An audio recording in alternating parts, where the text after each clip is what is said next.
Types of industries of Tamil Nadu and India. இது வேறு ஒன்றுமே கிடையாது.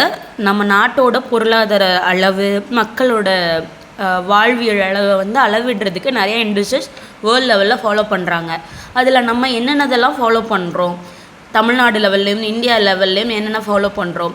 And what is PQLI, physical quantity of life index, அதை பற்றி ப்ரீஃபாக அது நம்ம ஃபாலோ பண்ணுறோமா, அதை யார் கண்டுபிடிச்சா, அதோட கால்குலேட்டிவ் ஃபார்முலா என்ன, அண்ட் அட்வான்டேஜஸ் அண்ட் லிமிடேஷன் தெரிஞ்சுக்க இந்த வீடியோ ஸ்கிப் பண்ணாமல் ஃபுல்லாக பாருங்கள். Within 5 minutes I explain you all. First of all, இந்தியாவோட இண்டஸ்ட்ரீஸ். கிராஸ் டொமஸ்டிக் ப்ராடக்ட் எல்லாருக்குமே தெரிஞ்ச ஜிடிபியில் இந்தியா நம்ம ஓவரால் வேர்ல்டு லெவல் 4th ரேங்க்கில் இருக்கும். நெக்ஸ்ட், அது ரொம்ப ரொம்ப பெரிய அச்சீவ்மெண்ட். நெக்ஸ்ட்டு வந்து HDI, ஹியூமன் டெவலப்மெண்ட் இண்டெக்ஸ். இதில் 193 கண்ட்ரீஸில் 130 இருக்கும். அதுக்கடுத்து மல்டி டைமென்ஷனல் பாவர்ட்டி இண்டெக்ஸ், இதில் 147 கண்ட்ரீஸில் 130 இருக்கும். தென் சஸ்டைனபிள் டெவலப்மெண்ட் கோல்ஸ், அதில் 169 கண்ட்ரீஸில் 94. அதோட கோலோட அச்சீவ்மெண்ட் 100 out of 100 வந்து 68.3 ஸ்கோர் பண்ணியிருக்கோம். இந்த பக்கம் தமிழ்நாடு வச்சு பார்த்திங்கன்னா ஹியூமன் டெவலப்மெண்ட் இண்டெக்ஸில் வந்து ஓவரால் நம்ம இந்தியன் ஸ்டேட்டில் 14th பொசிஷன். பெர் கேபிட்டா இன்கமில் வந்து டாப் 3 பொசிஷனுக்குள்ளே இருக்கும்.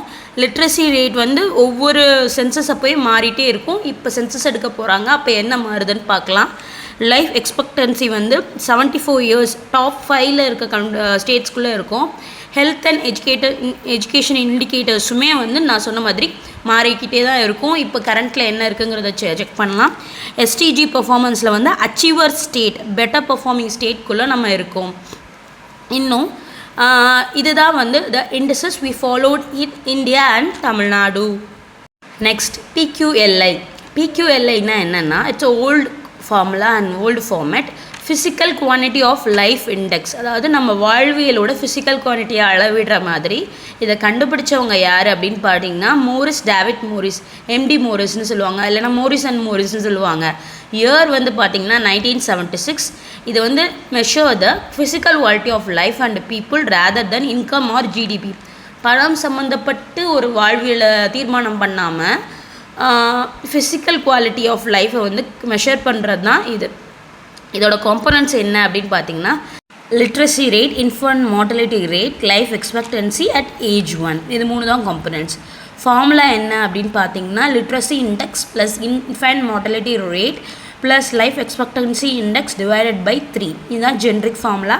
இதன் மூலியமாக ஒரு நாட்டோட PQLI, அதாவது ஃபிசிக்கல் குவான்டிட்டி ஆஃப் லைஃப் இண்டெக்ஸை நம்ம கால்குலேட் பண்ணிக்கலாம். PQLI கேல்குலேட் பண்ணி வர அவுட்புட் வந்து ஸ்கேல் வச்சு பிரிக்கிறாங்க. ரேஞ்ச் வந்து ஜென்ரலாக 0 to 100 வச்சுக்கிறாங்க. 0னா வெஸ்ட் அண்ட் 100னா பெஸ்ட்.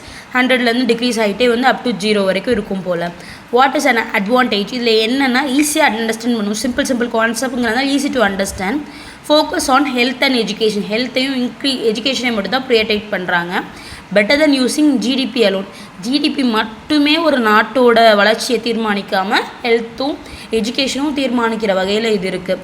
லிமிட்டேஷன் என்னென்னா, இதில் இன்கம் இன்க்ளூட் பண்ணவே இல்லை. இன்கம் இல்லாமல் ஒரு நாட்டோட வளர்ச்சி எப்படி சாத்தியப்படும். ஹெல்த் கவுண்டட் ட்வைஸ், 2 தடவை ஹெல்த்தை கவுண்ட் பண்ணுறாங்க. அதாவது infant mortality rate, life expectancy, 2லேயுமே வந்து ஹெல்த் கவுண்ட் ஆகுது. Ignores employment, environment, inequality and other qualities of லைஃபுக்கு இது மட்டும் தேவை கிடையாது. அதில் எம்ப்ளாய்மெண்ட் வேணும், என்விரான்மெண்டல் வேணும், இன்இக்வாலிட்டிஸ் நிறையா இருக்குது, அதையும் நோட் பண்ணணும். அதர் குவாலிட்டிஸ் ஆஃப் லைஃபையும் இது பண்ணணும். இதில் எதுலையுமே வந்து நோட் பண்ணலை. இது ஒரு not and official ranking. And இதில் நம்ம இந்தியாவோ தமிழ்நாடோ இதில் வந்து பார்ட்டிசிபேட் ஆகலை. இதோட இந்த வீடியோ முடிஞ்சது. ஒரு 5 minutesக்குள்ளே என்னால் இந்த 2 டாப்பிக்கையும் எக்ஸ்பிளைன் பண்ணுற அளவுக்கு எளிமையாக எக்ஸ்பிளைன் பண்ணியிருக்கேன்னு நம்புகிறேன். இந்த வீடியோ பிடிச்சிருந்தா மறக்காமல் லைக் பண்ணுங்கள். உங்கள் ஃப்ரெண்ட்ஸ் யாருக்காவது இது தேவைப்படும்னு நினச்சிங்கன்னா ஷேர் பண்ணுங்கள். நான் என்னோடய சேனல் ஃப்ரம் சிங்க் டு சக்ஸஸை சப்ஸ்கிரைப் பண்ணுங்கள். அப்போ தான் யூடியூப் அல்காரிதம் மறக்காமல் இந்த மாதிரி ரிலேட்டட் கண்டென்ட்ஸை உடனே உங்ககிட்ட கொண்டு வந்து சேர்க்கும். நன்றிகள்.